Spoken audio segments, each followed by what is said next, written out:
तुम तो ऐसे गए पलट के खबर ही ना ली। माँ कहाँ है, कैसी है? ऐसी भी क्या नाराजगी माँ से? नहीं, मैं बस काफ़ी ज़्यादा मसरूफ़ था, इसलिए नहीं आ सका। अ, मायरा कहाँ है? नज़र नहीं आ रही।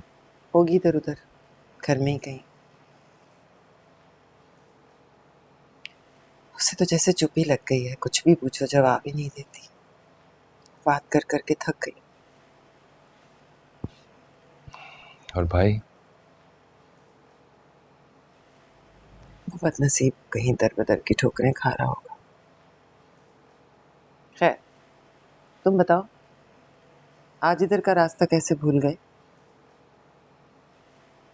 हम जा रहे हैं। कल हमारी फ़्लाइट है ना कनाडा की, सोचा आपसे मिलता जाऊँ। तुम जा रहे हो? जी। हाँ ठीक है भाई, जाओ जाओ, तुम्हारा यहाँ क्या काम। आप खर्चे की फ़िक्र ना करें, मैं आपको हर महीने खर्चा भेजा करूँगा। उस तरफ से आपको टेंशन लेने की ज़रूरत नहीं है। ठीक है। चले, मैं चलता हूँ फिर। बस इतनी जल्दी? हाँ, हम कुछ काम है ना अभी ज़रूरी, और पैकिंग भी करनी है।